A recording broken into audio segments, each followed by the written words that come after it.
بسم اللہ الرحمن الرحیم۔ کل نفس ذائقۃ الموت۔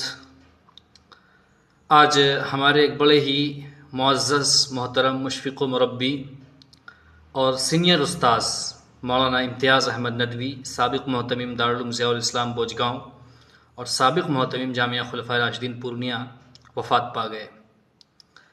مولانا کو ہم بچپن سے جانتے ہیں، اس وقت سے جب سے ہم نے ہوش سنبھالا ہے۔ مولانا کو ہم نے جامعہ خلفائے راشدین میں بہت قریب سے دیکھا ہے، ان سے پڑھا ہے، سیکھا ہے، ان کی ڈانٹ ڈپٹ سنی ہے اور ان کی تنبیہ کا بھی سامنا کیا ہے اور مار بھی کھائی ہے۔ مولانا جامعہ کے نہ صرف یہ کہ محتمم تھے بلکہ وہاں کے موقر استاذ بھی تھے، اور اس سے پہلے وہ دارالعلوم ضیاء الاسلام بوجھ گاؤں کے بھی محتمم رہ چکے تھے۔ یہاں تک کہ کئی اساتذہ ان کے شاگرد جو ہیں وہ ہمارے استاد، اس طرح سے مولانا ہمارے استاد الاساتذہ بھی ہو گئے۔ بہرحال مولانا کا رہن سہن بڑا ہی سادہ تھا، بڑے سادگی پسند انسان تھے۔ دوسری طرف جامعہ کے لیے اور اس سے پہلے جس ادارے میں وہ محتمم رہ چکے تھے وہاں کے لیے بھی مولانا نے بڑی قربانیاں دی ہیں، بڑی خدمات انجام دی ہیں، اور اس کے لیے مولانا مسلسل محنت کرتے تھے۔ ہم نے مولانا کو جس طرح دیکھا ہے اور جیسا ان کو پایا ہے، واقعہ یہ ہے کہ اس طرح ہمیں بہت کم لوگ ملے ہیں۔ ہم مولانا کے بہت قریب تھے، قریب اس طور پر ایک تو ہمارے استاد بھی تھے، دوسرے یہ کہ جامعہ خلفائے راشدین میں جس جگہ ہم رہتے تھے، جس ہاسٹل میں رہتے تھے، وہ ہاسٹل ان کے آفس سے بالکل لگا ہوا تھا، تو اس طرح سے مولانا سے مسلسل رابطہ رہتا تھا۔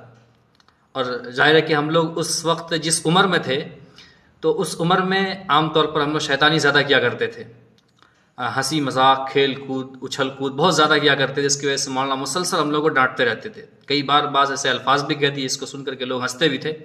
بہرحال مولانا اب اس دنیا میں نہیں رہے اور وہ راہی ملک بقا ہوئے۔ اللہ ان کی بال بال مغفرت فرمائے، جنت الفردوس میں جگہ نصیب فرمائے، اعلیٰ علیین میں ان کو مقام نصیب فرمائے، اور ان کے حسنات کو قبول فرمائے، ان کے سیئات سے درگزر فرمائے، اور قبر میں ان کو جنت کی خوشبو اور اس کی ہوا نصیب فرمائے، اور ان کی قبر کو نور سے بھی منور فرمائے۔ آج ہی مولانا کا انتقال ہوا، واٹس ایپ کے ذریعے سے یہ خبر موصول ہوئی۔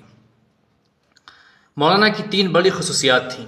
نمبر 1، وقت کے بہت زیادہ پابند تھے، اتنے پابند تھے کہ چاہے کیسی ہی سختی ہو، چاہے کیسی ہی سخت گرمی ہو، سردی ہو، مولانا جامعہ میں وقت پر پہنچتے تھے۔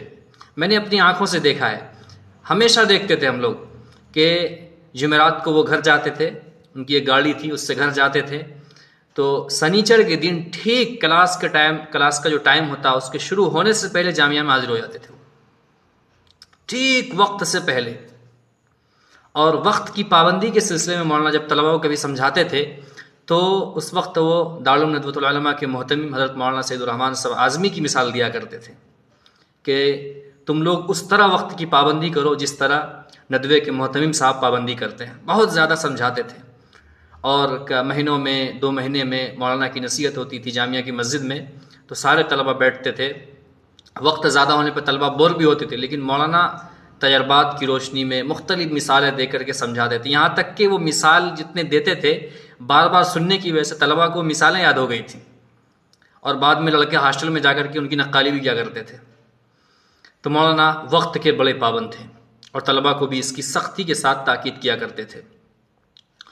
دوسری خصوصیت مولانا کی یہ تھی کہ نمازوں کے بھی بڑے پابند تھے، خاص طور پر فجر کی نماز میں نے مولانا کو کبھی چھوڑتے ہوئے نہیں دیکھا، کبھی بھی نہیں، چاہے کتنی ہی سخت سردی کیوں نہ ہو، کتنی شدید سردی کیوں نہ ہو، مولانا فجر کی نماز کبھی نہیں چھوڑتے تھے۔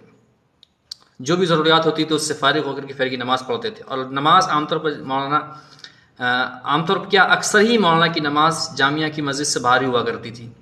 بازار کی مسجد چلے جاتے تھے، یا پھر سائڈ میں میدان میں جامعہ کے پاس ایک بڑی پرانے زمانے کی مسجد ہے، اس مسجد میں نماز پڑھتے تھے۔ اصل میں کیا تھا کہ مولانا شوگر کے مریض تھے، اس کی وجہ سے مولانا چہل قدمی بہت زیادہ کیا کرتے تھے، تو بازاروں میں 1-1 کلومیٹر 2-2 کلومیٹر 3-3 کلومیٹر مولانا روزانہ فجر کے بعد ٹہلتے تھے، یہاں تک کہ مغرب کی نماز کے بعد بھی وہ مسلسل ٹہلتے رہتے تھے۔ اور اس ٹہلنے میں، چہل قدمی کرنے میں جب وہ نماز کے لیے نکلتے تھے تو کہتے ہیں وہ خود ہی کئی بار اس کا تذکرہ بھی کیا کرتے تھے کہ میں صرف چہل قدمی نہیں کرتا ہوں، میں صرف باہر نکلتا نہیں ہوں، جامعہ کے احاطے سے باہر نہیں آتا ہوں، بلکہ میں چلتے ہوئے نگرانی بھی کر لیتا ہوں۔ عام طور پر ان کے چلنے کا انداز سر جھکا کر تھا، یعنی وہ سر جھکا کر چلتے تھے، ہاتھ دونوں پیچھے باندھتے تھے اور سر جھکا کر چلتے تھے، تو لوگ سمجھتے ہیں کہ وہ کچھ نہیں دیکھتے، حالانکہ اس طرح سے وہ کنکھیوں سے بہت کچھ دیکھ لیتے تھے، اور آ کر کے جس کو دیکھتے تھے باہر گھومتے ہوئے، آ کر کے اس کی سختی کے ساتھ زجر و توبیخ کیا کرتے تھے۔ مولانا اس کا اظہار بھی کرتے تھے اور نماز کبھی نہیں چھوڑتے تھے، اور طلباء کو نماز کے اوقات میں وہ سختی کے ساتھ وہ نماز کی پابندی کرواتے تھے۔ تیسری خصوصیت مولانا کی یہ تھی کہ طلباء کی تعلیم و تربیت پر خصوصی توجہ دیتے تھے، خصوصی توجہ، اور ان کی پوری کوشش ہوتی تھی کہ طلباء نے مدرسے میں، جامعہ میں جس مقصد کے لیے قدم رکھا ہے اس مقصد کے لیے وہ پوری محنت کریں۔ جہاں ایک طرف مولانا تعلیم کے لیے طلباء کو ہر وقت تیار رہنے کے لیے کہتے تھے، وہیں دوسری طرف تربیت میں کوئی کسر نہیں چھوڑتے تھے اس کے لیے۔ جیسا میں نے ذکر کیا کہ گھنٹوں مولانا کی نصیحت ہوا کرتی تھی، طلباء بور بھی ہو جاتے تھے، لیکن ان کی گفتگو سن کر کے، مثالیں سن کر کے، ان تجربے کی باتیں سن کر کے طلباء کو مزہ بھی آتا تھا۔ اور ہم سب چونکہ مولانا سے بہت قریب رہے ہیں، اس لیے یہ ساری باتیں آج بھی ہمارے ذہن میں ہیں۔ یہ تو مولانا کی طلباء کے لیے خصوصی توجہ جو ان کی تعلیم و تربیت پر طلباء کی ہوا کرتی تھی وہ بات ہوئی۔ یہ 3 خصوصیات جو میں نے مولانا کی زندگی میں محسوس کی ہے، جو مجھے اب تک یاد ہیں۔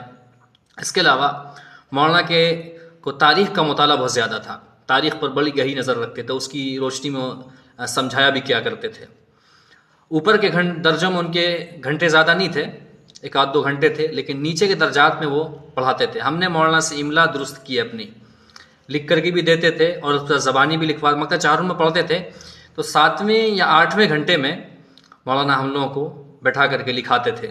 مکتبہ چہارم میں ان کا املا کا گھنٹہ تھا، تو اردو صحیح کرواتے تھے، اردو بہت محنت کرواتے تھے وہ، اور جب کوئی بچہ صحیح لکھ کر ان کے پاس لے آتا تھا چیک کرانے کے لیے، بہت زیادہ خوش ہوتے تھے اور تعریف بھی کیا کرتے تھے۔ تو ہم نے اردو لکھنا مولانا ہی سے سیکھا، جو کچھ سیکھا ہے، املا جو ہماری درست ہوئی اور تحریر کی درستگی بھی مولانا ہی سے سیکھی الحمدللہ۔ تو یہ چند باتیں جو ہمارے ذہن میں آئی ہیں، مولانا کو جیسا ہم نے دیکھا تھا، جیسا ہم نے پایا تھا، اس کی روشنی میں جو چیزیں ہم کو محسوس ہوئی اس کا ہم نے اظہار کیا ہے۔ اللہ تعالیٰ مولانا کو اعلیٰ علیین میں جگہ نصیب فرمائے، ان کی مکمل مغفرت فرمائے۔ ہم اس موقع پر ان کے فرزندان، خاص طور پر مولانا تسلیم اسعد ندوی سے تعزیت کرتے ہیں، اور ان کے لیے تعزیت کے الفاظ کہتے ہیں اور ان کو صبر کی تلقین کرتے ہیں۔ ظاہر ہے کہ موت کا ایک وقت متعین ہے، اور موت جس کی لکھی ہوتی ہے، جب لکھی ہوتی ہے وہ آ کر رہتی ہے۔ اللہ تعالیٰ نے قرآن میں فرمایا ہے کہ جس کا جو وقت متعین ہے، جب وہ وقت آ جاتا ہے، اس وقت سے نہ وہ 1 سیکنڈ آگے بڑھ سکتے ہیں نہ پیچھے ہٹ سکتے ہیں۔ سیم جو ٹائم ہوتا ہے اسی وقت پر اس کا انتقال ہو جاتا ہے، اس کی روح قفس انصری سے پرواز کر جاتی ہے۔ اللہ تعالیٰ چونکہ ہم سب مولانا کے شاگرد رہے ہیں اور ان کی خصوصی تربیت کی نگاہ میں بھی رہے ہیں ہم لوگ، اس لیے ہم لوگ بھی تعزیت کے مستحق ہیں، لیکن اس وقت مولانا کے اہل خانہ سے ہم تعزیت کرتے ہیں، خاص طور پر ان کے فرزند مولانا تسلیم اسعد ندوی سے۔ اللہ ان کو صبر دے، ان کے تمام اہل خانہ کو صبر جمیل عطا فرمائے اور مولانا کی مکمل مغفرت فرمائے، اور ہم تمام جتنے بھی مولانا کے شاگرد، چونکہ مولانا کے شاگردوں کی ایک بڑی تعداد ہے، ہم سب سے درخواست کرتے ہیں کہ مولانا کے لیے خصوصی طور پر ایصال ثواب کریں اور ان کی بلندی درجات کے لیے دعا کریں۔ اللہ تعالیٰ مولانا کے تمام حسنات کو قبول فرمائے، ان کے سیئات سے درگزر فرمائے، آمین۔ وآخر دعوانا ان الحمد للہ رب العالمین۔